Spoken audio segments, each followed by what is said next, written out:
Notre Père Céleste, nous te remercions pour le privilège que nous avons de nous rassembler sous ce toit cet après-midi pour entendre de nouveau la parole de Dieu et pour voir la gloire du Seigneur Jésus-Christ.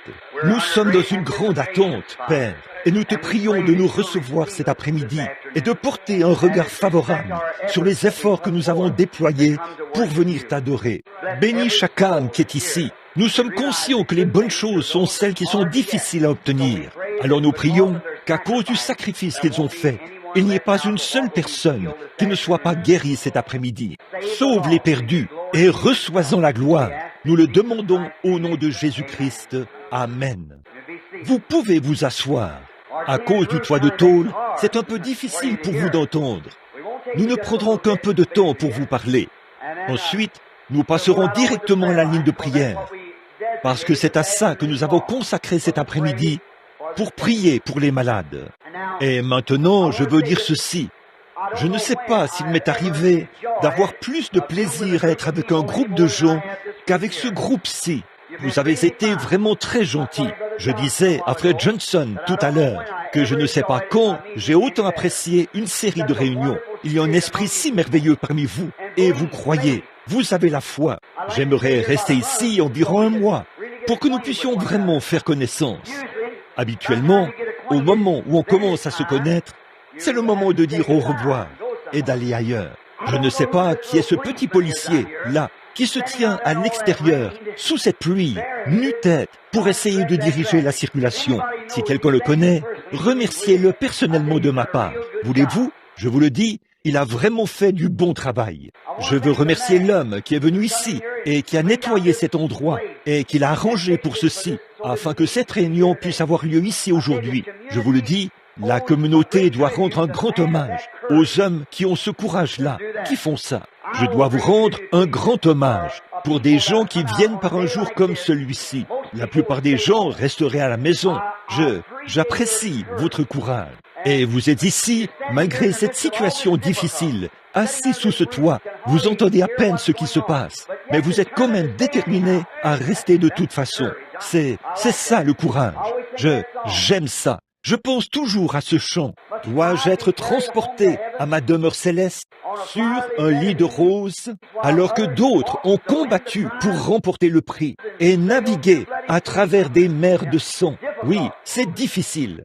Il n'y a pas longtemps, j'ai prêché en Afrique du Sud, où il pleuvait si fort pendant la mousson que les femmes assises partout avaient de l'eau qui coulait sur leurs cheveux, étant donné qu'elles étaient restées assises là toute la journée, sous cette pluie. Je n'ai jamais vu une telle réunion de guérison de ma vie. Au Mexique, il n'y a pas longtemps, je me souviens que j'étais là-bas, en train de prêcher, alors qu'il pleuvait comme ça, là-bas dans l'arène, toute la journée. Et ces gens étaient là depuis 9 heures ce matin-là, sous la pluie. Et une femme avait un bébé mort dans ses bras. Le bébé était mort la nuit précédente, et ce bébé était tout raide dans ses bras. Un homme avait distribué les quarts de prière, et il les avait toutes distribuées. Il n'y avait plus de quart de prière. On m'avait fait descendre avec une corde derrière l'arène pour que je puisse entrer dans l'arène comme ceci. Et Billy est venu vers moi en courant. Il a dit, « Papa, je ne sais pas quoi faire. » Il a dit, « J'ai 300 huissiers qui sont là. Combien connaissent Jack Moore? La plupart d'entre vous connaissent Jack Moore ici, je suppose. Il était avec moi. Il y a une petite femme là-bas à qui il dit, qui a un bébé mort. Il est mort ce matin. Il est environ 9 heures du soir. Il était mort ce matin-là dans le cabinet d'un médecin. Et il a dit, elle veut que ce bébé mort soit amené dans la ligne. Il a dit, je n'ai plus de carte et j'ai formé la ligne. Il a dit, je ne sais pas. Et il pleuvait à verse. Les gens se tenaient là, sous la pluie froide. J'ai regardé là-bas et ces petites femmes mexicaines, leurs cheveux qui pondaient, elles étaient complètement trempées, mouillées, sous ces lumières. Et on avait de la peine à voir à travers la pluie, tellement il pleuvait. Eh bien, j'ai dit, a-t-il dit, je ne peux pas la retenir, a-t-il dit. Nous avons 300 huissiers. Il a dit, elle leur grimpe dessus, et elle a ce bébé mort avec elle. J'ai dit, eh bien, frère mort, pourquoi ne vas-tu pas prier pour elle? J'avais prêché environ 10 minutes, je pense, quelque chose comme ça. Et j'ai dit, pourquoi ne vas-tu pas prier pour elle? Et je dis, parce qu'elle ne saurait pas qui je suis, ni personne. Il y a eu plusieurs prédicateurs. J'ai dit, elle ne sait pas qui je suis. Va prier pour le bébé. et ça la satisfera. Il a dit, très bien, frère Branham. Il a commencé à descendre de l'estrade. Et il y avait un tas de vieux vêtements, hauts comme ça, qui s'étendaient sur, peut-être 20 ou 30 mètres. Un aveugle avait recouvré la vue la veille. Alors, ils avaient un vif intérêt. 90% des gens étaient catholiques. Alors, j'ai commencé à prêcher. J'ai dit, comme je le disais, la foi est une fer. J'ai regardé, et il y avait devant moi un petit bébé mexicain, un petit visage noir, de petites gencives, pas de dents, de petites gencives comme ça qui brillaient. Et je me suis dit, ça doit être ce bébé-là. J'ai dit, attends un instant, frère mort. Dis à la jeune dame d'amener le bébé ici. Alors, ils ont ouvert la voie, sans carte de prière. Elle n'était pas vraiment censée y entrer, mais elle a persisté. C'est ce que vous voulez. Donc, elle a amené le bébé. J'ai dit, Père Céleste, bien entendu, il n'interprète pas la prière. J'ai dit, je ne sais pas s'il s'agit de ce bébé ou pas. Je viens de voir le petit bébé. Mais si c'est le cas, c'est que tu portes un regard favorable sur cette femme qui fait ce sacrifice. J'ai posé mes mains sur cette petite couverture bleue et sur ce petit corps raide, à peu près long comme ça, qui pendait dans les bras de cette femme. Et le bébé a poussé un cri et s'est mis à gigoter, à plein. Il criait aussi fort qu'il le pouvait. Le bébé était. Or, la petite dame est tombée à genoux et s'est mise à crier. Padre! Padre signifie père, vous savez. Elle tenait un chapelet. J'ai dit, ce n'est pas nécessaire. Et j'ai dit à frère Espinosa, un prédicateur pentecôtiste, beaucoup je suppose que vous le connaissez. Oui, frère Espinosa. J'ai dit, maintenant, n'écris surtout pas que ce bébé était mort. Je ne sais pas. La seule chose que j'ai vue, c'était cette vision. J'ai dit, envoie quelqu'un avec cette femme, et qu'elle aille chez le médecin pour que ce dernier signe une attestation à ce sujet. Et la Voix des hommes d'affaires chrétiens a récemment publié cette déclaration. Le médecin a rendu témoignage que le bébé est mort d'une pneumonie double dans son cabinet ce matin-là, à 8h45. Et il était 10h du soir quand le Seigneur Jésus lui a redonné la vie à cause d'un sacrifice. Or, c'est tellement vrai. Dieu dans le ciel sait que c'est vrai. Une attestation certifiée du médecin. L'attestation est maintenant entre les mains des hommes d'affaires chrétiens, dont Demos Shakarian est le directeur international. Il a l'attestation signée par le médecin. Le bébé est mort d'une pneumonie double ce matin-là. Et à 22h ce soir-là, le bébé a été ramené à la vie à cause de la foi d'une mère qui a persisté en ce qu'elle a fait. C'est vrai, tout comme la petite femme sunamite a persisté pour arriver jusqu'à Élie, tout comme la grecque, la syrophénicienne, a persisté pour arriver jusqu'à Jésus. Elle savait que sa fille souffrait d'épilepsie. Pourtant, elle n'était même pas juive. Le réveil n'était pas pour son peuple. Et alors, quand il est arrivé, qu'elle est arrivée jusqu'à lui, il a dit, « Il n'est pas bien que je prenne le pain des enfants et que je le donne aux petits chiens. » Il l'a appelé un chien. Elle a dit, « C'est la vérité, Seigneur. » Vous voyez que la vraie foi attestera que la parole est la vérité. Oui, Seigneur, mais les petits chiens mangent les miettes sous la table du maître. Il a dit, « À cause de cette parole, ton enfant est guéri. » Et elle l'a reçu de la même manière, parce qu'elle a persisté. Merci beaucoup, mes amis. Que le Seigneur bénisse chacun de vous, les musiciens. Sœur Anne Green, ici, et tous mes amis. Je vois ici que beaucoup de mes amis sont venus pour cette réunion. Aujourd'hui, j'ai vu frère et sœur Evans. Je ne sais même pas s'ils peuvent m'entendre ou pas. Ils viennent de Macon, en Géorgie. Sœur Anne Green, ici, et tous ceux de Memphis, dans le Tennessee, et frère Palmer, et sœur Palmer, et leurs amis, et frère Parnell, un de mes amis dans le ministère, là. Je les vois assis un peu partout ici en ce moment. Des amis personnels. Frère J.T., ici, de là-bas, en Géorgie, et son ami aussi.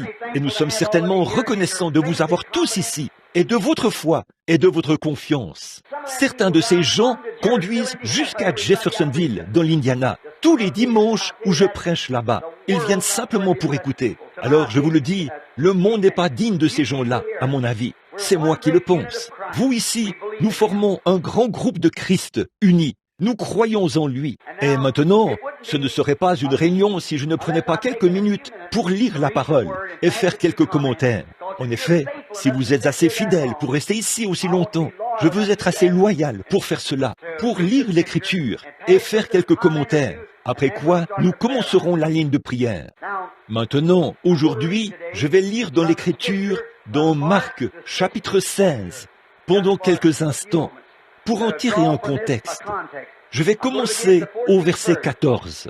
Et après qu'il le reprocha aux 11, apparut aux 11 pendant était à table, et il leur reprocha leur incrédulité et la dureté de leur cœur, parce qu'ils n'avaient pas cru ceux qui l'avaient vu ressusciter.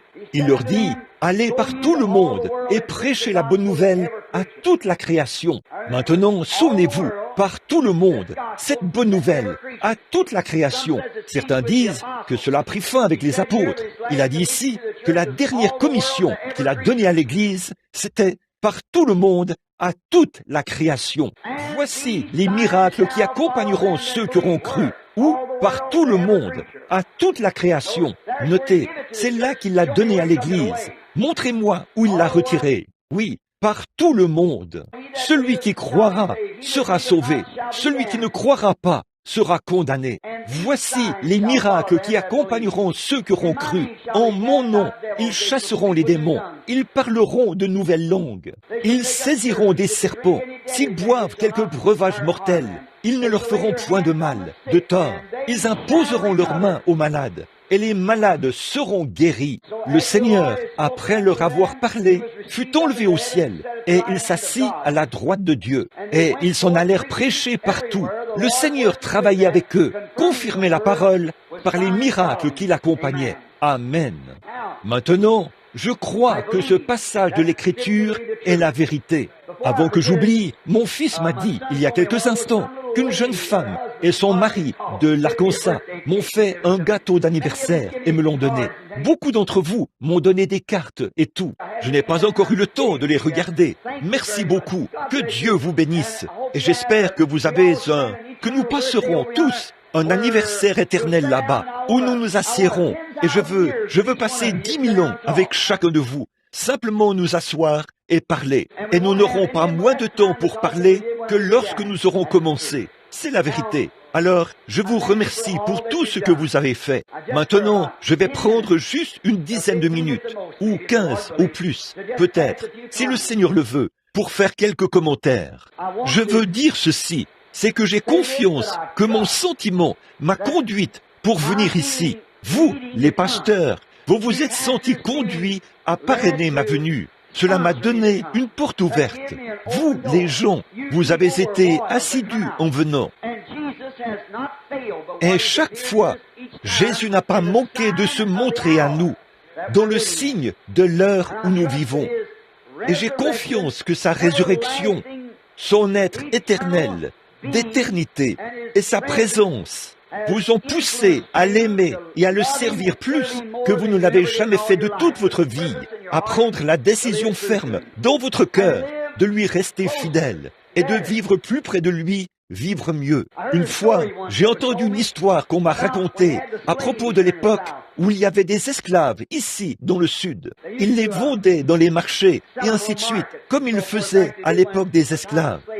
Les Boers, ils les amenaient sur l'île de la Jamaïque. Ensuite, les gens de ce côté-ci, ils les faisaient entrer clandestinement et ils les achetaient comme esclaves, ce qui était légal à cette époque-là. Ils allaient là et les achetaient et trouvaient de bons esclaves bien costauds. Eh bien, ils faisaient accoupler cet esclave costaud à une femme costaude pour engendrer un meilleur homme.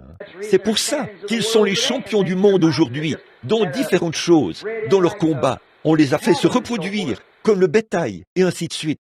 Mais là, il y a eu un acheteur une fois, un négociant est allé dans une plantation où il y avait une centaine d'esclaves pour en acheter. Et ces esclaves étaient tristes. Il fallait les fouetter pour les faire travailler, parce qu'ils étaient loin de chez eux. Ils avaient été emmenés clandestinement, capturés. On les avait pris captifs et ils avaient été emmenés clandestinement. Et il fallait les fouetter pour les faire travailler parce qu'ils étaient découragés. Ils étaient loin de chez eux. Ils ne verraient plus jamais papa et maman. Ils ne verraient plus jamais leurs femmes ni leurs enfants. C'était quelque chose d'attristant. Et ce négociant, un jour, il est passé dans une plantation. Il a dit, « Combien avez-vous d'esclaves » Il a dit, « Environ 100. » Il a dit, examinez-les. Il est allé là-bas et il a remarqué combien ils étaient tous. Mais un jeune homme, on n'avait pas besoin de le fouetter. Il bombait le torse. Il avait le menton relevé. toujours à faire ce qu'il faut. Alors le négociant, l'acheteur, a dit au propriétaire, il a dit, dites donc, j'aimerais acheter cet esclave. Il a dit, oh non, il n'est pas à vendre. Il a dit, eh bien, a-t-il dit, est-ce que cet esclave, est-ce qu'il est le chef des autres? Il a dit, non, non, ce n'est pas un chef. Il a dit, est-ce que vous lui donnez autre chose à manger qu'aux autres? Il a dit, non, ils mangent tous ensemble là-bas à la cantine. Il n'est qu'un esclave. Il a dit, qu'est-ce qui fait qu'il est si différent des autres? Il a dit, je me suis moi-même demandé ce qui le rendait différent. Mais un jour, j'ai découvert pourquoi. Là-bas, dans la patrie d'où ils viennent, en Afrique, son père est le roi de la tribu. Et bien qu'il soit un étranger, il sait qu'il est un fils de roi et il agit comme tel. Oh, quel effet cela devrait-il avoir sur nous, bien que nous soyons étrangers, bien que nous soyons dans un monde ténébreux d'incrédulité, de chagrin, de maladie et de mort. Agissons comme des fils et des filles de Dieu. Nous sommes les fils et les filles du roi. Ça devrait changer notre attitude, tout changer. Peu importe ce qu'est le reste du monde, nous devons défendre les droits de Dieu. Nous nous souvenons que ceci n'est pas notre demeure. Nous ne sommes pas de ce pays. Nous ne sommes pas de ce monde. Nous sommes nés de l'Esprit de Dieu qui est en haut. Il n'y a pas longtemps, je suis allé avec ma femme dans une épicerie. J'ai vu une chose étrange. On était dans l'Indiana. Une femme portait une robe. Elle n'en porte plus, vous savez. Alors ma femme a dit, j'ai dit, eh bien, regarde ça. Je me demande si cette femme est chrétienne. Elle a dit, eh bien, toutes ces femmes, j'en connais quelques-unes ici, elles chantent dans les chorales, dans des églises. Elle a dit, comment se fait-il, Bill, qu'elle fasse ça? J'ai dit, bien sûr, et nos gens ne font pas ça. J'ai dit, bien sûr, nous sommes d'une autre nation. Elle a dit, nous sommes Américains, n'est-ce pas? J'ai dit, oh non, nous campons ici, c'est tout. Nous ne sommes pas Américains. J'ai dit, tu vois, nous sommes d'en haut. Le Saint-Esprit est descendu, a uni notre cœur à Dieu, et nous avons professé, comme Abraham, nous sommes des pèlerins et des étrangers. Ceci n'est pas notre demeure. Nous cherchons une cité dont Dieu est l'architecte et le constructeur, qui vient d'en haut. Oui, nous sommes des fils et des filles d'un roi. Maintenant, je vais apporter une petite chose qui a l'air bizarre pendant quelques minutes. Mais je vais avoir un procès devant un tribunal, ici. Est-ce que vous m'entendez? Au fond, jusqu'où m'entendez-vous? Levez la main. Bon, très bien. De ce côté-ci, m'entendez-vous? Bien. Je parle presque aussi fort que possible. Je vais avoir un procès et l'affaire est la suivante. La parole de Dieu promise contre le monde. Maintenant, nous allons présenter cela comme un procès pendant un petit moment, avant que vous passiez dans cette ligne de prière. La parole de Dieu contre le monde. Là, l'affaire, le chef d'accusation, c'est la rupture de promesse. Que les promesses de Dieu, ils prétendent que Dieu n'a pas tenu sa promesse. Le procureur dans cette affaire, c'est Satan. Et il est le témoin du monde, parce qu'il est du monde. Le défendeur dans cette affaire, c'est le Dieu Tout-Puissant. Le témoin de la défense dans cette affaire, c'est le Saint-Esprit. Nous allons les faire passer en jugement pendant quelques minutes. Les témoins du procureur qu'il fait comparaître pour défendre sa cause sont Monsieur Incrédulité, Monsieur Sceptique et Monsieur Impatient. Nous allons les passer en jugement. L'audience est maintenant rappelée à l'ordre. Le procureur appelle son témoin, Monsieur Incrédulité. Il est le premier à se tenir à la barre. M'entendez-vous toujours? Dites Amen. Très bien. Bon. Maintenant, je peux me détendre un peu plus. Maintenant, vous comprenez, c'est un procès contre Dieu. C'est-à-dire que Monsieur Incrédulité, Monsieur Sceptique et Monsieur Impatience font passer Dieu en jugement, parce qu'il ne tient pas sa parole, disent-ils. Très bien. Le procureur dans cette affaire, il représente toujours l'État. Alors le procureur dans cet État, c'est Satan lui-même. Et il est que le procès s'ouvre maintenant. Très bien. On appelle le premier témoin à s'avancer à la barre. C'est Monsieur Incroyant. Voici sa plainte. Toute la parole promise de Dieu n'est pas vraie. Là, il va passer en jugement pour cela. Maintenant, écoutez attentivement. Ne manquez pas cela. Il déclare que Marc 16, que je viens de lire, lui a été prêché dans une soi-disant réunion du Saint-Esprit, où d'autres ont déclaré être guéris. Et cela lui a été prêché il y a 2 ans, et il n'y a encore aucun changement en lui, que ces miracles n'accompagnent pas le croyant. Il a dit qu'il déposait cette plainte contre cela. Très bien. Il s'assoit. Nous appelons le témoin suivant. C'est monsieur sceptique. Il prend le passage de l'écriture de la parole de Dieu dans Jacques 5, 14. Et il a dit qu'il se trouvait à un endroit où on déclarait que les anciens avaient été appelés. Il a été oint d'huile et on a prié pour lui. Et ça, c'était il y a plus d'1 mois. Et il n'y a encore eu aucun changement en lui. Alors il sait que c'est faux. Il désigne Dieu et il accuse Dieu pour cela. Le témoin suivant, c'est monsieur impatient. C'est un gars terrible. Très bien. Monsieur impatient, il déclare avoir lu dans la parole de Dieu, dans Marc 11, 22 et 23, que lorsque, si vous priez, si vous croyez que vous allez recevoir ce pourquoi vous avez prié, vous devriez le voir s'accomplir. Et il a dit qu'il avait demandé de pouvoir déposer ses béquilles, après avoir lu la parole et avoir demandé à Dieu de le guérir. Et il a demandé de pouvoir déposer ses béquilles, et ça fait 5 ans, mais il n'a jamais pu les déposer depuis. Alors ils prétendent, Dieu n'est pas en droit de mettre des promesses aussi irréfléchies dans sa parole. Maintenant, comprenez-vous les arguments déposés contre Dieu? Dieu n'est pas en droit de faire cela, mettre des passages de l'Écriture comme Marc 11, 23, 22 et 23, et Marc 16, Jacques 5, 14. Et ce genre de promesses-là, ils accusent Dieu de rupture de promesse, disant qu'il a rompu sa promesse et qu'il n'est pas capable de la tenir. Et ils l'accusent d'avoir mis de telles choses dans sa parole, car ses enfants croyants ne sont pas identifiés à ses déclarations, et à cause de cela, ils sont persécutés, parce qu'ils ne sont pas... Dieu n'identifie pas sa parole après qu'il a fait la promesse. Oh, nous avons là toute une affaire. Je les regarde. Ils peuvent vraiment témoigner. Pourtant, j'entends les témoins se lever de nouveau et dire, « Pourtant, nous sommes des croyants. » Ils prétendent être eux-mêmes des croyants. Et il est dit, « Voici les miracles qui accompagneront ceux qui auront cru. La prière de la foi sauvera le malade. » Si vous dites à cette montagne, « Ôte-toi de là » et que vous ne doutez point en votre cœur, cela arrivera. Et nous sommes des croyants. Et pourtant, quelqu'un se lève de nouveau et dit, « Mais lui qui est Dieu a promis que tout est possible aux croyants. » Quelle accusation contre Dieu et sa parole. Et qui plus est, il prétend être vivant après qu'il a été crucifié. Et il prétend que selon son passage de l'Écriture dans Hébreux 13.8, il est tout autant Dieu aujourd'hui qu'il était hier et qu'il le sera éternellement. Pensez un peu, le même Dieu. Et il l'accuse pour ça parce que ce n'est pas vrai. Ils ne peuvent pas faire en sorte que cela se produise comme il se doit. Très bien. De plus, il prétend, c'est maintenant le plaignant, il prétend que le ciel et la terre failliront tous deux, mais que sa parole ne faillira jamais. Ça, c'est censé être des croyants qui parlent. Eh bien, quelle accusation, quelle plainte nous avons contre Dieu de dire, il a fait ces déclarations et il n'est pas assez grand pour les appuyer.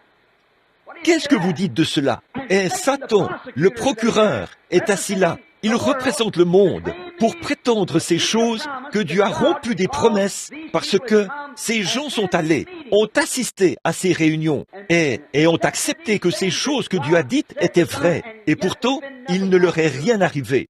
Bon, maintenant, laissons les témoins du procureur céder la place pendant un instant, vous savez. Il y a une autre version des faits. Maintenant, nous appelons le témoin de la défense. Le témoin de la défense du défendeur, c'est Dieu. Le témoin de la défense, pour Dieu, c'est le Saint-Esprit. Faites-le avancer à la barre. Écoutons son témoignage. Oh là là! Premièrement, il attire l'attention sur la mauvaise interprétation de la parole que le procureur a donnée aux gens. C'est vrai, car il est le même interprète qu'Ève a eu. Il est le même interprète qu'Ève a eu. Oh, sûrement que ceci ou ceci est très bien, mais cela ne l'est pas. Vous voyez, c'est le même interprète, le procureur, parce qu'il est un démon. le même qui, Dieu a fortifié ses enfants derrière sa parole. Et la toute première fois que vous sortez de derrière cela, vous êtes une cible pour le diable. Mais il ne peut pas vous atteindre tant que vous êtes fortifié par la parole. Maintenant, la promesse est, il a dit de nouveau, je veux attirer votre attention. Il dit, maintenant ça, c'est le témoin de la défense, le Saint-Esprit. Il a dit, la promesse est seulement pour les croyants, pas pour les soi-disant croyants, les sceptiques et les incroyants. La promesse est seulement pour les croyants, pas pour les autres. Maintenant, c'est le témoin de la défense. Et le témoin de la défense devrait le savoir, parce que c'est lui qui vivifie cela en eux. Il sait si c'est vrai ou pas. Il veut aussi faire remarquer ceci, puisque c'est lui qui vivifie la parole. Il fait aussi remarquer que la parole est une semence. Et si la semence tombe dans la bonne terre fertile, elle produira exactement ce que Dieu a dit qu'elle produirait. Mais elle n'est pas tombée dans la bonne sorte de terre. Alors, il n'y a pas assez de terre, assez de foi pour faire pousser la semence. Je pense qu'en tant que celui qui vivifie la semence, il est bien placé pour le savoir. Ne pensez-vous pas? Combien croient cela? Dites Amen. Il devrait être celui qui sait ce qu'il en est. C'est un vrai témoin de la défense. Très bien. La défense qui témoigne maintenant va faire venir son premier témoin. Maintenant, voyez-vous, le procureur a appelé ses témoins, Monsieur Incrédulité, Monsieur Sceptique et Monsieur Impatient. Maintenant, le témoin de la défense a le droit d'appeler l'un de ses témoins. Le Saint-Esprit a le droit de l'appeler, car il est le témoin de la défense pour la parole de Dieu. Or, ces hommes prétendent croire, mais le Saint-Esprit ne savait rien à ce sujet, car il est le seul qui puisse vivifier cela. C'est comme votre corps ici, voyez, votre corps est mort sans l'Esprit. De même, la parole de Dieu est morte sans le Saint-Esprit pour la vivifier. L'Esprit vivifie le corps, et le Saint-Esprit vivifie la parole. Vous saisissez? Or, il est bien placé pour le savoir. Maintenant, il va appeler le premier témoin. Voyons qui il va appeler. Noé. Il va appeler Noé. Noé a dit, l'époque où je vivais était un âge scientifique. Ils étaient beaucoup plus intelligents qu'ils ne le sont aujourd'hui. Et le Seigneur Dieu m'a dit que de la pluie tomberait du ciel. Il n'avait jamais plu, vous vous en souvenez, sur la terre. Ils pouvaient prendre des instruments et prouver qu'il n'y avait pas de pluie là-haut. Souvenez-vous, il n'avait jamais plu à cette époque-là. Dieu arrosait la terre par l'irrigation. Mais il a dit, il va pleuvoir et cela détruira le monde. Il va y avoir un grand déluge qui va recouvrir toute la terre et la détruire. Il a dit, mais j'ai reçu de Dieu l'ordre de construire une arche.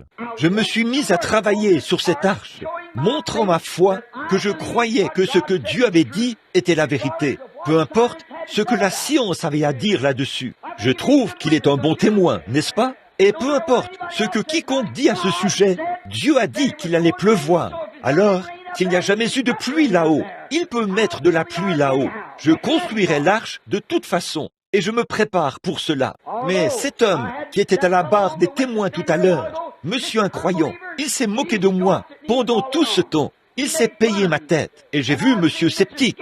Il est venu et il a ri de moi. Monsieur Impatience. Ils ont tous ri de moi parce que je croyais un tel miracle. Mais j'ai attendu. Quand j'ai terminé l'arche, la pluie n'est pas venue. Et j'ai attendu pendant 120 ans. Avant que cela arrive, mais c'est arrivé. Amen. Asseyez-vous, vous, le témoin. C'est un bon témoignage. Appelons-en un autre. Le témoin numéro 2, Abraham. Faites-le monter. Nous venons de parler de lui. Moi aussi, a-t-il dit, j'ai entendu la parole de Dieu quand j'avais 75 ans me dire quelque chose qui était absolument contraire à tous les raisonnements. Il faudrait que ce soit un super immense miracle, que j'allais avoir une femme de 65 ans qui allait me donner un fils alors qu'elle avait 65 ans. Nous sommes allés tout préparer parce que Dieu l'avait dit. Nous l'avons cru. Et j'ai dit à tous mes amis que ces choses allaient se produire après. Ceci devait se produire parce que Dieu l'avait dit. J'ai attendu patiemment. Après le premier mois, j'ai demandé à ma femme comment elle se sentait. Pas de changement. Très bien, j'ai quand même cru Dieu. Il y avait monsieur incroyant, monsieur moqueur, monsieur sceptique et tous les autres qui se tenaient là. Ils se sont moqués et ont ri de moi. Ils m'ont appelé père de nation, alors que je n'avais pas d'enfant. Et j'ai continué à croire chaque mois que cela arriverait. Elle prenait de l'âge de plus en plus, mais 25 ans plus tard, Dieu a tenu sa parole, montré qu'elle est vraie. C'est arrivé. Abraham, c'est un bon témoignage. La parole n'a jamais dit quand. Il a dit qu'il le ferait. Il a dit, je vais te donner un enfant, un fils, par Sarah. Pas le mois suivant, il n'a pas dit le mois suivant. Il a dit qu'il le ferait, pas quand. La prière, ils imposeront les mains aux malades et les malades seront guéris. C'est ça qu'il faut. La prière de la foi sauvera le malade et Dieu le relèvera. Restez dans la ville de Jérusalem jusqu'à ce que vous soyez revêtus de la puissance d'en haut. Pas pendant une journée, 2 heures, 10 jours, 10 ans, jusqu'à ce que la puissance vienne. Ces hommes-là sont de vrais témoins de la défense. Il n'a jamais dit quand nous aurions le bébé, a dit Abraham, mais il a dit que nous l'aurions. Et pendant tout le temps que ces situations s'élevaient contre moi, je suis resté ferme. En effet, je n'ai pas douté devant l'incrédulité des gens. J'ai tenu bon. Très bien, Abraham, asseyez-vous. Maintenant, prenons un autre témoin. Le témoin numéro 3. Faisons venir Moïse. Voyons ce qu'il dira. Eh bien, a-t-il dit, j'étais un scientifique. J'avais passé 40 ans dans le désert, après avoir échoué au travail.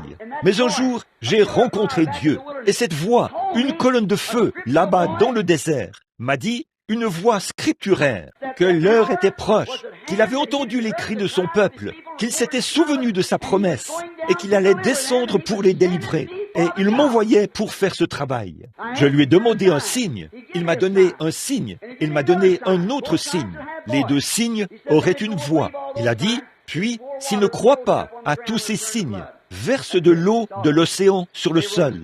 Elle se changera en sang. C'est ça, c'est tout. Pharaon était fini à ce moment-là. Il a dit, s'il ne croit pas à ces signes, à ces voix, malgré tout, je suis descendu là-bas, dans l'exercice de mes fonctions, exactement comme Dieu m'avait dit de le faire. Jéhovah, le « Je suis », m'a dit d'aller opérer ce signe.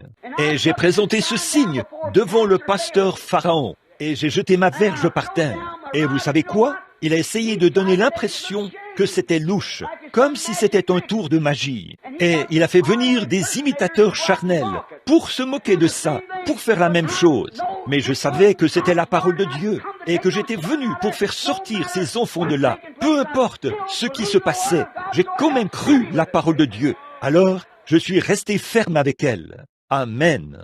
Moïse, tu es un vrai témoin. Ça n'avait pas d'importance qu'ils essayent d'imiter cela, qu'ils essayent de faire quelque chose qui y ressemble. Il est resté ferme. Les magiciens sont arrivés. Tu vois, a dit Pharaon, tu vois, c'est un tour facile. C'est Belzébul, de la télépathie mentale ou quelque chose comme ça. J'ai des hommes ici, des magiciens, qui peuvent faire la même chose. Des diseurs de bonne aventure, pour ridiculiser cela, quelle que soit la chose. Cela n'a pas arrêté Moïse. C'était la parole du Seigneur, parce que c'était un signe scripturaire qui l'accompagnait. Oh oui, a-t-il dit, monsieur incrédulité, monsieur sceptique, et tous les autres étaient toujours autour de moi, mais je m'en suis tenu strictement à cette parole, sachant que c'était Dieu qui avait prononcé la parole. C'est à Dieu de s'en occuper, pas à eux. Il m'a dit que j'allais emmener ses enfants au pays promis. Il m'a dit que j'allais les faire sortir de là et que j'allais revenir à cette montagne où c'est arrivé. Je ne sais pas comment. Pharaon m'a menacé de mort, et tout est arrivé. Mais je suis resté fidèle à la promesse. Finalement, Dieu a vaincu l'ennemi et je les ai fait traverser la mer Rouge à sec. Dieu a tenu sa promesse et je suis arrivé directement à la montagne où il m'avait dit que j'irais. À cette même montagne. Vous voyez, il avait cru que c'était Dieu et il est resté ferme. Prenons le témoin numéro 4. Étant donné que nous sommes pressés, prenons le témoin numéro 4. Josué, qui a succédé à Moïse. Josué a dit, je suis allé là-bas avec les espions. J'avais été envoyé. 12 d'entre nous ont été envoyés, un de chaque dénomination. Et il a dit, nous sommes allés là-bas et nous avons regardé. Et les voici qui sont revenus, effrayés, et ont dit, eh bien, Nous sommes comme des sauterelles à côté de ces gens-là. Oh là là, ils sont plus grands que nous. Ce sont des hommes puissants. Ils le sont tous. Nous sommes comme des sauterelles. Et il a dit, à Kadès Barnéa, j'ai fait taire le peuple. J'ai dit, attendez un instant. Vous regardez un géant et à l'opposition. Je regarde à la promesse de Dieu. Dieu a dit, je vais vous donner le pays. Amen. J'ai fait taire les gens parce que la parole a promis cela. Alors, jour après jour, ils revenaient et disaient, où est le pays? Où sont le lait et le miel? Josué, tu as aussi promis cela. Où est-ce? Dieu s'en chargera. Et il a laissé tous ces incroyants mourir. Il m'a gardé en vie. Il a suscité une autre génération. 40 ans plus tard, nous avons pris possession du pays. Dieu l'avait dit. Et souvenez-vous, il n'était qu'à 2 jours de route. Il les a simplement retenus pendant 40 ans à cause de leur incrédulité. Peut-être qu'en moins de 5 minutes, vous seriez guéris. Votre incrédulité vous en tiendra éloigné aussi longtemps que vous vivrez. Il faut que vous croyiez. Il est un vrai témoin, Josué. Oui, monsieur, ils se sont emparés du pays 40 ans plus tard. Nous avons tant de témoins que nous pourrions appeler. Mais si vous voulez bien m'excuser, j'aimerais être son prochain témoin. J'aimerais me présenter à la barre en tant que son témoin, si ça ne semble pas trop personnel. Je suis son témoin. Je veux être son prochain, son 5e témoin. Comment Dieu peut-il prendre un gratteron et en faire un grain de blé? Un pêcheur, issu d'une famille pécheresse. Ils avaient tous des fusils et ils sont morts de mort violente. Des contrebandiers d'alcool et n'importe quoi d'autre. Eh bien, je n'ai rien eu à faire là-dedans. Ma mère, qui est dans la gloire aujourd'hui, a dit qu'à l'heure où je suis né, cet ange du Seigneur est entré par la fenêtre et s'est tenu au-dessus du berceau où j'étais. Ils en ont la photo aujourd'hui dans les galeries scientifiques des arts religieux. C'est connu dans le monde entier. Dieu a promis de faire ces choses. Alors que j'étais un petit garçon, une voix m'a parlé. Elle a dit, ne fume jamais, ne chique jamais, ne bois jamais et ne souille jamais ton corps d'aucune façon. Tu auras une œuvre à accomplir quand tu seras plus âgé. Ça m'a fait peur, bien sûr. Qu'est-ce que je connaissais de la religion? Les miens étaient catholiques pour commencer. Comment pouvais-je connaître quoi que ce soit au sujet de ces choses? Je n'avais jamais été à l'église de ma vie. Ils se sont tous les deux mariés en dehors de l'église. Alors ma mère et mon père, étaient tous les deux irlandais. Alors, ils se sont simplement mariés en dehors de l'église. Et nous ne pratiquions aucune religion. Nous vivions comme une bande de chiens. Nous avions une espèce de petite roulotte, comme des campeurs, ça et là où nous pouvions trouver une petite cabane, où nous pourrions payer le loyer de 3 ou 4 $ par mois. C'est comme ça que nous vivions. J'étais un petit garçon nu-pied qui transportait de l'eau pour un alambic de whisky un jour quand Dieu, dans sa souveraineté, il tient toujours sa parole. Il est descendu dans un tourbillon et s'est tenu là et a dit « Ne fais surtout pas ces choses ». Il l'a dit. Quand je suis devenu un jeune homme, des visions ont commencé à apparaître devant moi alors que j'étais tout jeune. Ça me faisait peur. J'ai été sauvé et j'ai adhéré à une église baptiste. J'ai parlé à mes frères baptistes d'avoir, je ne savais pas comment appeler ça, une vision. J'ai appelé ça une transe. Et je suis allé en parler à mes frères. Ils ont dit, Billy, n'aie rien à faire avec ça. C'est le diable. C'est le diable. N'aie surtout rien à faire avec ça. Un soir, dans un petit camp où je pêchais, très loin dans les montagnes, j'étais couché là-bas. Un matin, vers 3 heures, j'ai vu venir une lumière. Je venais de lire la Bible. Je pensais que c'était quelqu'un qui venait, qui faisait briller ça à travers un trou laissé par un nœud, une lanterne ou quelque chose comme ça. J'étais très loin dans les régions sauvages et je pensais que quelqu'un s'approchait. La lumière était sur le sol. Elle se répandait de plus en plus. J'ai entendu quelqu'un qui marchait. Quand il s'est approché, c'était un homme. Il était nu-pied. Il avait les cheveux jusqu'aux épaules. Et il portait une tunique. Et j'ai failli mourir de peur. Il a dit, ne crains point. Je suis envoyé de la présence du Seigneur Dieu pour te dire que ta vie particulière, n'essaye pas de t'éloigner de ces choses. C'est ton appel. Et Dieu t'enverra à différents endroits, partout dans le monde, pour prier pour les malades. Et si tu amènes les gens à croire et que tu es sincère, rien ne résistera à la prière. Ça m'a fait une peur bleue, certainement. Je me suis tenu là et il a continué à parler. J'ai dit, monsieur, je suis ici à cause de ces transes et ce genre de choses-là. Il a dit, il se passera 3 choses. D'abord, tu le sauras en utilisant ta main pour tenir les gens. Ensuite, il viendra un temps, après cela, si tu es sincère, où tu connaîtras même le secret de leur cœur.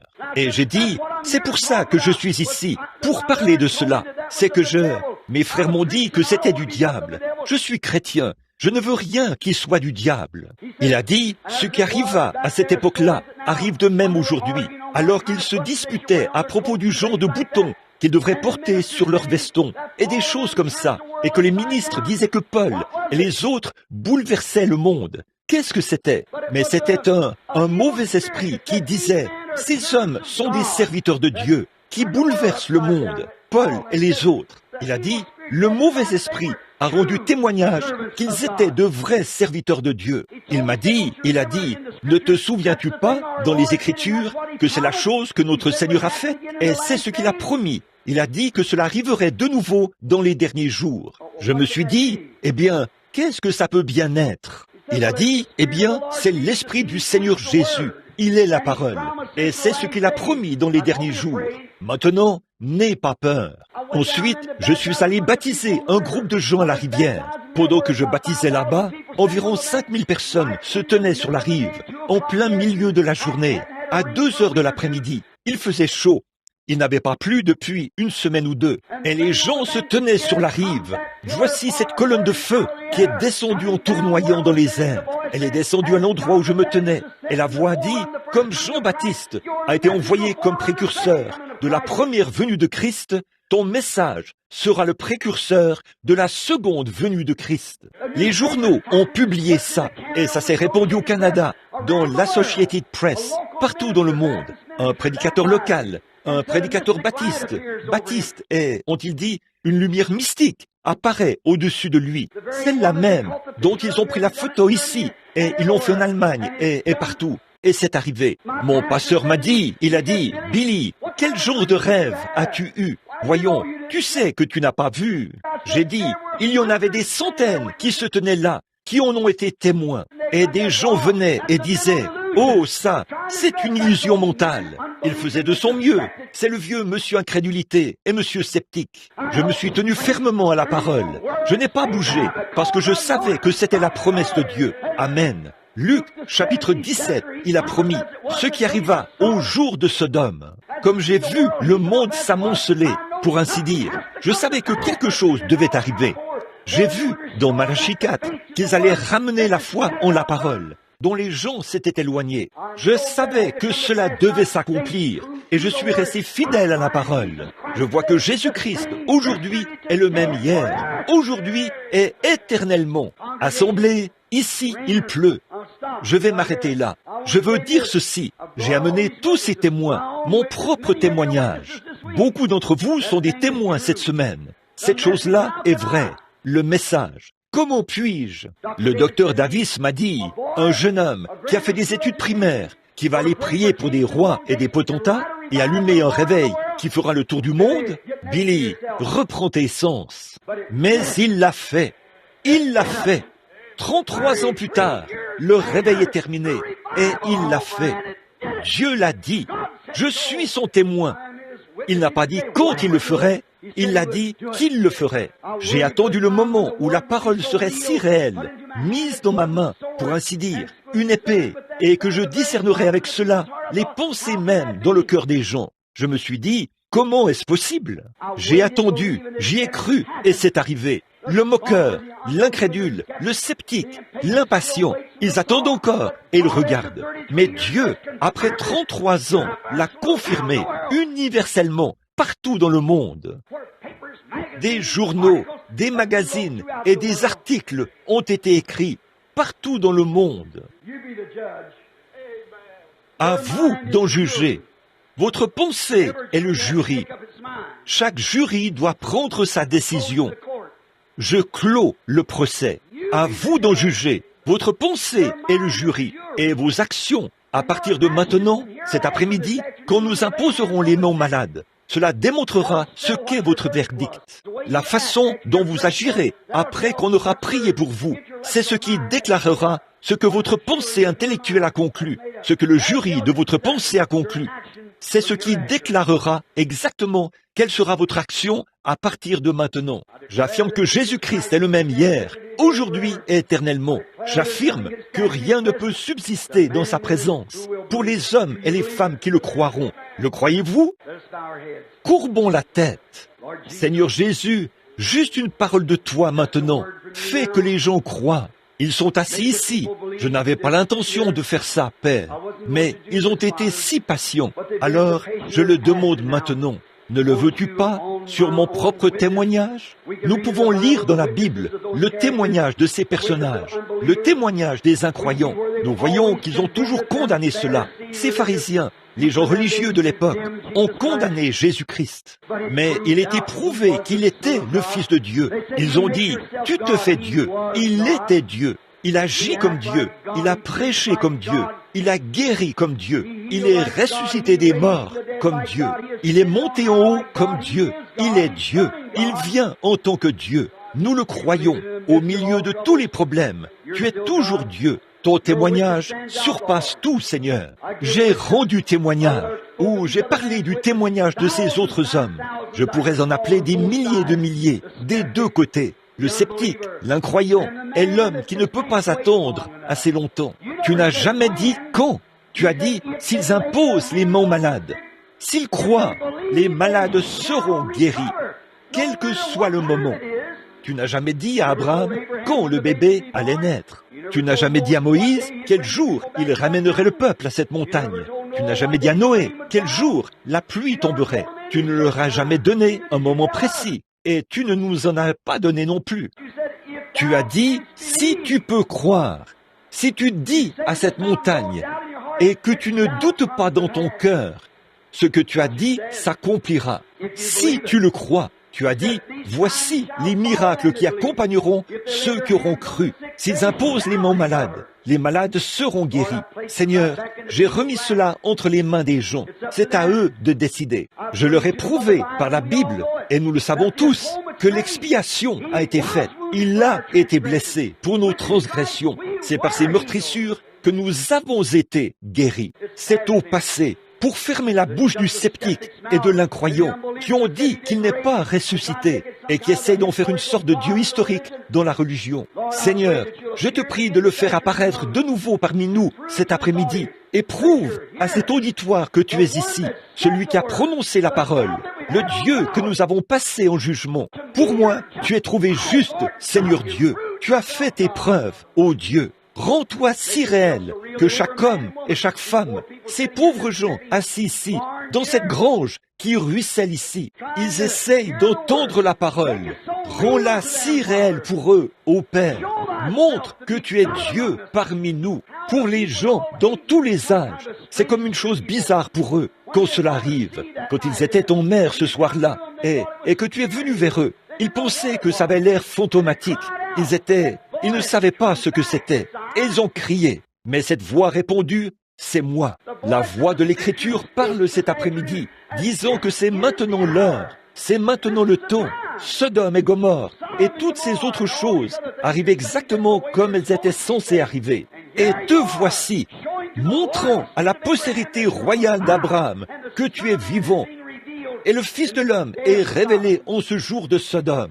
Père céleste, fais que les gens voient, et quand ils s'avanceront, puissent-ils prendre la parole de Dieu, tout comme Abraham l'a fait. Peu importe quand le bébé, nous pourrions appeler Ésaïe sur la scène, et Ésaïe aurait pu témoigner. Il aurait dit, le Seigneur m'a dit, une vierge concevra. S'il pouvait ressusciter et nous parler cet après-midi, sans doute qu'il dirait, chaque jeune fille israélite, tout au long de ma vie, s'attendait à concevoir par le Saint-Esprit, chacune d'elles. Mais tu l'as dit, tu l'avais écrit, tu m'as identifié comme ton prophète. Et les paroles que j'ai dites ont été confirmées par toi. Mes visions étaient vraies, et les gens ont cru cela pendant une génération ou deux, puis cela a finalement disparu. Pourtant, après 800 ans, une vierge a conçu et un bébé est né. Son nom était conseiller, prince de la paix, Dieu puissant et Père éternel. 800 ans plus tard, ô Seigneur Dieu, Qu'est-ce qui se passe avec ces gens, nous qui sommes sur cette terre aujourd'hui, qui prétendons être la postérité royale d'Abraham, alors que lui, il a attendu 25 ans, espérant et ayant la foi face aux choses impossibles, de voir un miracle s'accomplir. Et tu l'as fait. À combien plus forte raison pouvons-nous accepter ta parole, alors que tu es le même Dieu visible qui est apparu à Abraham, qui apparaît ici devant nous dans une chair humaine, de la même manière que tu l'as fait devant Abraham. Oh Dieu, fais qu'il le voie, que tout le monde le voie cet après-midi et qu'il prospère. Chaque fois que les gens passeront et qu'on leur imposera les mains, puissent-ils quitter ce bâtiment en se réjouissant et ne jamais reprendre ces choses, mais croire comme Abraham et tous les autres patriarches. Tu as dit que cela arriverait, et cela arrivera, s'ils ne se lassent pas. Accorde-le au nom de Jésus. Amen. Oui, je crois. Je crois. Vous croyez. Je crois que Jésus-Christ est le Fils de Dieu. Je crois qu'il est ressuscité des morts. Je crois qu'il est plus que capable d'accomplir n'importe quelle promesse qu'il a promis d'accomplir. Il peut tenir chaque parole qu'il a prononcée, et il le fera pour nous ici cet après-midi, pourvu que nous le croyions. Or, il n'a jamais dit « Allez et tirez les gens d'un coup sec de leur fauteuil roulant, et prenez les cas de maladie cardiaque, et faites ceci. » Il n'a pas dit cela. Il a dit « Imposez les mains aux malades, et les malades seront guéris. » Ça, ce sont les croyants. Maintenant, le Saint-Esprit est son témoin de la défense ici. Il sait si vous croyez cela ou pas. Ne venez pas en présumant. Prenez cette présomption, prenez cette espérance et prenez cet imaginaire. Mettez-les sous vos pieds et dites « J'ai la foi, je sais que ça va arriver. Quelque chose va se produire. » Que pensez-vous que cela signifie pour moi qui me tiens ici, mes amis? Que pensez-vous que cela signifie pour moi qui me tiens ici, comme c'est le cas maintenant, devant des auditoires qui s'élèvent parfois à des milliers et des centaines de milliers? Et j'affirmerai qu'il est vivant et que son esprit m'a dit que la parole qu'il me donnerait, Dieu pourrait-il faire quelque chose sans pouvoir le confirmer? Vous voyez, il a dit qu'il le ferait. C'est la parole. Et me tenir ici, devant les auditoires, où les sceptiques, les incroyants et tout le reste sont assis, par dizaines de milliers, et pourtant le voir, l'appeler sur la scène. Croyez-vous qu'il est ici? Très bien. Quelqu'un qui est proche, pas mes amis, là. Si vous êtes malade, n'importe qui, mes amis, combien ici, juste ici devant moi, savent que je ne vous connais pas? Levez la main comme ceci. Maintenant, il y en a ici qui me connaissent. Vous voyez, de ce côté-ci, ils me connaissent, ici même. C'est vrai, n'est-ce pas, frère? Vous tous qui êtes de ce côté, voyez, regardez bien. Vous voyez, ils me connaissent. Mais de ce côté-là, vous ne me connaissez pas. Combien dans cette rangée-ci ne me connaissent pas? Levez-la. Y a-t-il quelqu'un dans ces trois rangées ici, juste ici, qui me connaît, qui sait que je sais quelque chose à votre sujet et tout? Levez la main. Est-ce que je vous connais là-bas? Je vous connais, frère? Je ne crois pas qu'il m'ait compris, parce que je ne le connais pas. Il ne me connaît pas. Non, vous ne me connaissez pas, n'est-ce pas, monsieur? Vous me connaissez? Savez-vous si je sais ce qui ne va pas chez vous? Qui êtes-vous? Peut-être qu'il ne me comprend pas, parce que je ne connais pas cet homme. Maintenant, qu'est-ce que vous... Savez-vous si je sais ce qui ne va pas chez vous, sans que ce soit d'une manière spirituelle? Je vous connais simplement comme un homme. Et je sais ce qui ne va pas chez vous? Certainement pas. Bien sûr, vous voyez, je ne le saurais pas. Vous voyez, il pleut et vous ne pouvez pas comprendre. Que le Saint-Esprit nous aide maintenant. Très bien. Commençons par cette section-ci. Alors, vous croyez, ici, cet homme, là, je ne le connais peut-être même pas. L'homme qui est assis là, il a levé la main. Vous voyez, je ne pense pas. Il ne me connaît pas. Je sais qu'il ne me connaît pas. Mais il a simplement avait quand même levé la main. Je ne le toucherai pas. Alors, vous voyez, que vous soyez tous, que le Seigneur vous bénisse, que quelqu'un prie ici. Croyez-vous, chacun de vous, croyez-vous en lui, de tout votre cœur. Croyez. Voici une petite dame. Je vais appeler une personne. Je vais commencer à parler, simplement parler à quelqu'un, pour que le Saint-Esprit commence à agir. La petite dame qui est assise là, Croyez-vous que je suis le serviteur de Dieu? Vous, la petite dame, assise juste ici. Voyez, vous, très bien. 2 d'entre vous ont hoché la tête. Très bien. Alors nous vous prendrons toutes les 2. Très bien. La dame ici, vous avez hoché la tête, comme ceci. Vous portez une robe rose. Si Jésus-Christ peut me dire quel est votre problème, ou quelque chose à votre sujet, croirez-vous que je suis son prophète? Saurez-vous que c'est lui? Votre problème est dans votre dos. Si c'est exact, levez la main. Voyez, voyez, voyez? Très bien. Voyez, voyez? Maintenant vous, la petite dame là, au bout. Vous ne l'avez pas saisi parce qu'il fait mauvais ton. Vous avez des problèmes de côlon, ou le cœur. Un problème de côlon. C'est dans votre côlon. Cette femme, assise à côté de vous, souffre du cœur. Si c'est exact, vous, les 3 femmes, levez la main. Et je vous suis inconnu. Vous voyez? Maintenant, croyez-vous? Ayez la foi. C'est tout ce que vous avez à faire. Une petite dame, assise juste ici, qui regarde droit vers moi. Je ne vous connais pas. Vous m'êtes inconnu. Vous ne me connaissez pas. Assise juste là, avec un petit blanc qui regarde droit vers moi. Oui, vous. Ah oui, vous ne me connaissez pas, mais vous souffrez, n'est-ce pas? Vous étiez un peu inquiète à propos de quelque chose. C'est une grosseur dans votre sein. Si c'est exact, levez la main. Là, vous dites, vous avez vu une grosseur. Il n'y a aucune grosseur visible. Est-ce exact? Il n'y a aucune grosseur visible. Et je ne vous connais pas. Croyez-vous que Dieu peut me dire qui vous êtes? Cela vous aidera-t-il un peu? Est-ce que ça aiderait l'auditoire? Maintenant, souvenez-vous, la femme a levé la main. Levez la main, je ne vous connais pas. Que Dieu m'aide. Madame Patterson, c'est exact. Croyez-vous? Au fait, c'est votre belle-mère qui est assise là, à côté de vous. Croyez-vous? Elle veut qu'on prie pour elle. Elle est venue dans ce but-là. Croyez-vous que Dieu peut me dire quel est son problème? Son problème, ce sont ses yeux et ses oreilles. Si c'est exact, levez la main. C'est exact. Il vit. Il est toujours Dieu. Voici une dame assise là-bas qui souffre d'épilepsie. Elle souffre d'épilepsie et elle a des problèmes gynécologiques. Et son nom est Mademoiselle Wood. Si c'est vrai, levez-vous. Levez-vous si c'est vrai. Je n'ai jamais vu cette femme de ma vie. Le démon vous a quitté là, sœur. Que Dieu soit loué. Si tu peux croire, croyez simplement. Voici une dame assise juste là. Elle est très faible. Elle est malade. Elle vient de sortir de l'hôpital. Elle a des problèmes d'estomac. Elle s'appelle Mademoiselle Kitchens. Levez-vous et croyez de tout votre cœur. Jésus-Christ vous rétablit. Je ne l'ai jamais vu de ma vie.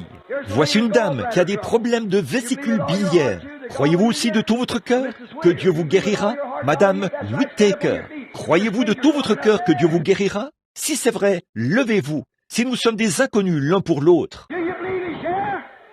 Croyez-vous qu'il est ici? Qu'est-ce que c'est? C'est le témoin de la défense de Dieu. Alléluia! Oh, vous tous, croyez de tout votre cœur. C'est le témoin de la défense de Dieu. Comment le jugez-vous? Croyez-vous qu'il a raison? Croyez-vous que sa parole est vraie? Il a promis, toute la semaine, j'ai prêché là-dessus et j'ai montré dans la Bible qu'il ferait ceci en ce jour-ci. Croyez-vous que c'est la vérité? Jugez-vous? Quel est votre jugement? Croyez-vous? Ceux qui ont des cartes de prière de ce côté-ci, levez-vous et tenez-vous dans le milieu de l'allée, ici. Ceux qui ont des cartes de prière dans cette ligne-là, tenez-vous au milieu de l'allée, par ici. Ceux de ce côté-là qui ont des cartes de prière, levez-vous et tenez-vous dans cette allée-là, par ici. Ceux qui sont de l'autre côté, levez-vous et tenez-vous dans cette allée-là. Ceux qui sont en haut, là-bas, qui ont des cartes de prière, descendez et venez en avant. Ceux qui sont dans cette ligne-ci, qui ont des cartes de prière, tenez-vous de ce côté-là. Ceux qui sont de ce côté-ci, qui ont des cartes de prière, tenez-vous dans cette allée-ci, juste ici. Ceux qui ont des cartes de prière, ici, tenez-vous dans cette allée-ci. Maintenant, arrêtez-vous là. Nous nous occuperons de ceux de l'autre côté dans un instant. Formez votre ligne. Descendez. Je suis... Maintenant, restez tranquille. Juste un instant. Où vous êtes. Restez là où vous êtes. Juste un instant. Bon, combien y a-t-il de ministres ici qui croient? De vrais hommes qui craignent Dieu et qui croient que Jésus-Christ est le même hier, aujourd'hui, éternellement. Que la dernière commission qu'il a donnée à son Église, c'était « Voici les miracles qui accompagneront ceux qui auront cru. S'ils imposent les malades seront guéris. Combien d'entre vous, les ministres, croient ça? Si vous le croyez, avancez-vous et tenez-vous ici avec moi pendant que nous prions. Donc, quand ces gens seront guéris, ils verront que ce n'était pas seulement frère Branham. C'est vous aussi. Tenez-vous juste ici. Formez 2 rangs juste ici, là où la ligne passera. Oh là là, qu'est-ce que Dieu pourrait faire d'autre? Je ne connais rien d'autre. Regardez les ministres qui viennent pour être témoins de cela. Descendez, formez votre rang dans cette direction-ci. C'est très bien, c'est d'accord. Nous nous occuperons d'eux. Maintenant, je vais demander à frère Borders, l'organisateur, de venir ici à ce micro. Et je veux qu'il veille à ce que la ligne avance avec ordre, pour que les gens arrivent par ici, puis repartez par là, puis retournez à votre place. Vous voyez, quand vous avancez. Maintenant, tous ceux qui m'entendent, levez la main. Écoutez, que ceux-là qui sont les plus éloignés avancent en premier, qu'ils viennent dans cette direction-ci et qu'ils fassent le tour.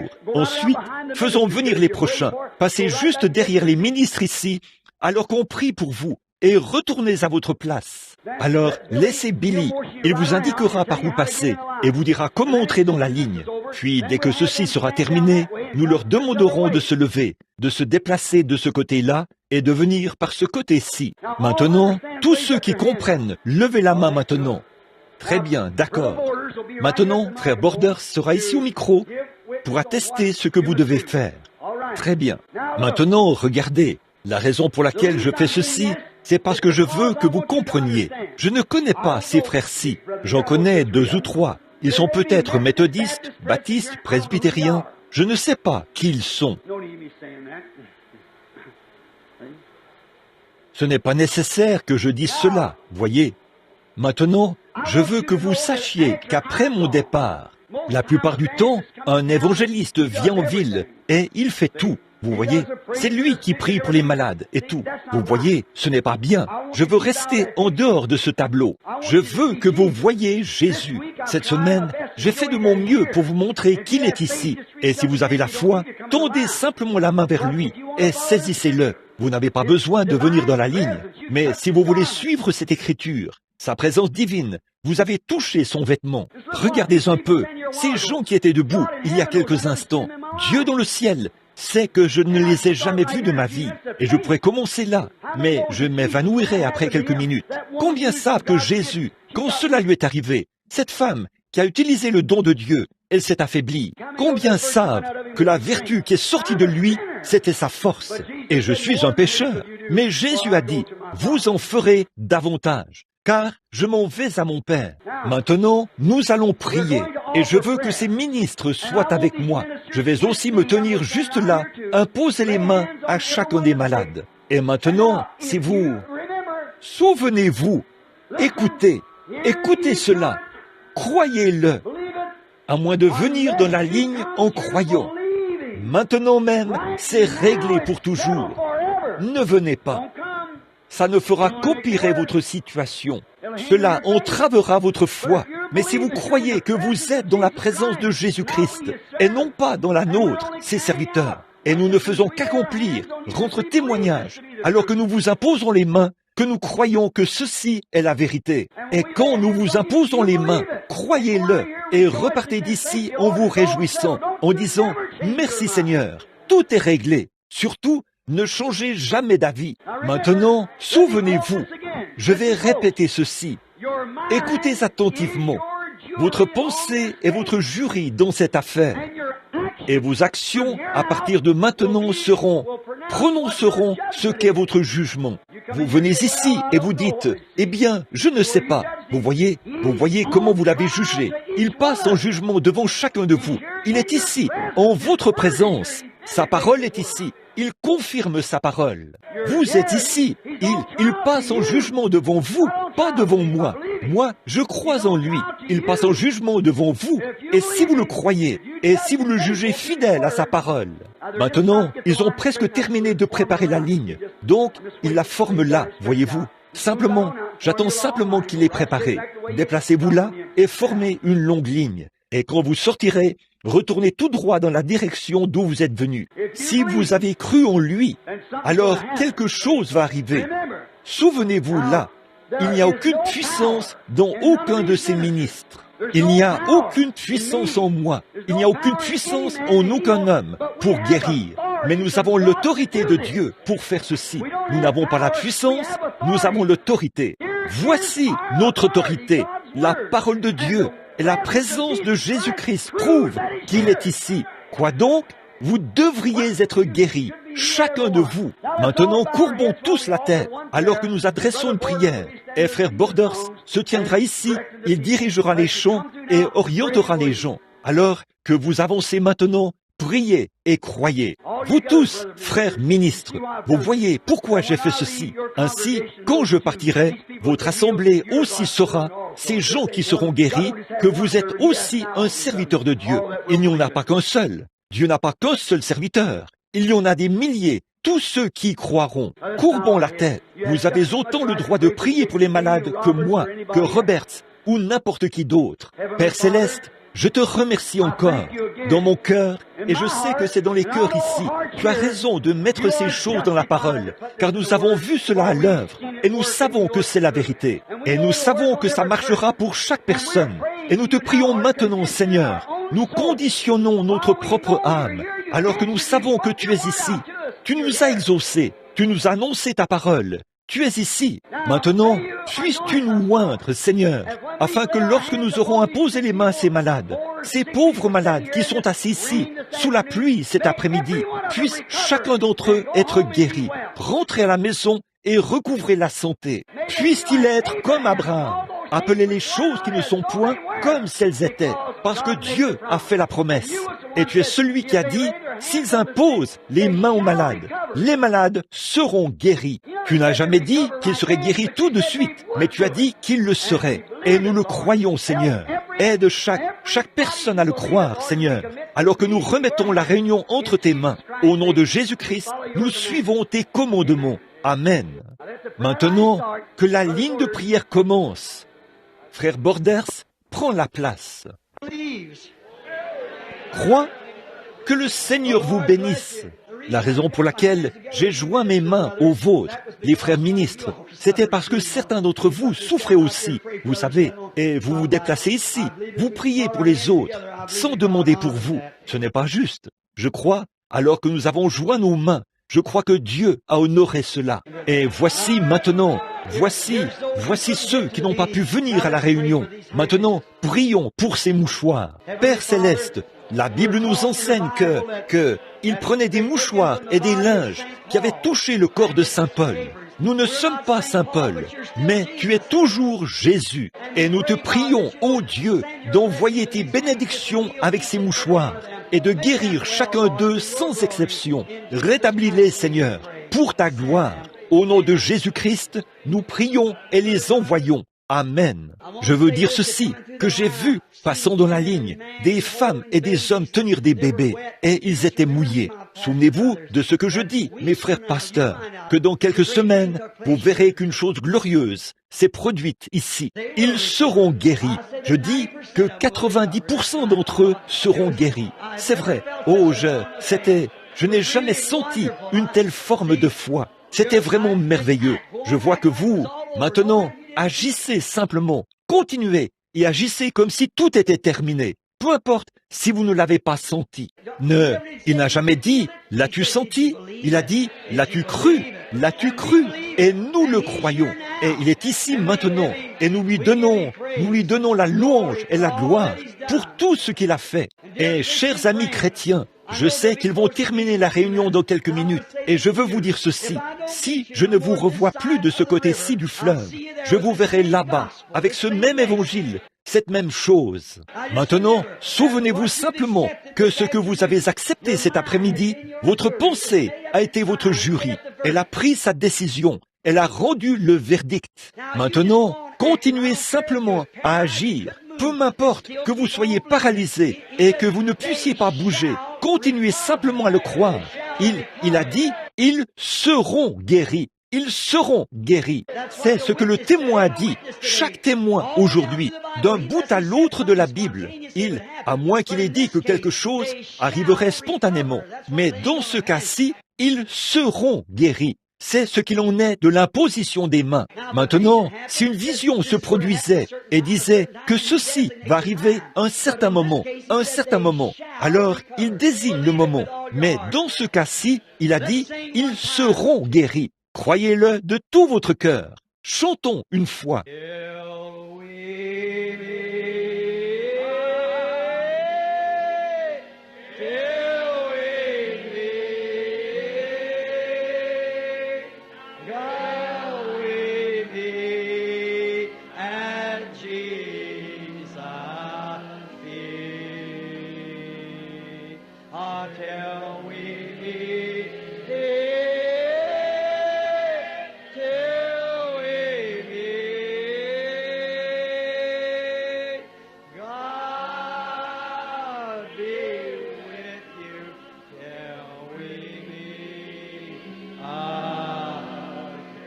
Maintenant, juste avant, serrez la main à quelqu'un près de vous. Dites que Dieu vous bénisse, amis chrétiens. Ne vous déplacez pas. Restez là. Serrez les mains autour de vous. Que Dieu vous bénisse, amis chrétiens. Que Dieu vous bénisse. Que Dieu vous bénisse, frère. Que Dieu vous bénisse, frère. Que Dieu vous bénisse. Que Dieu te bénisse, Roy.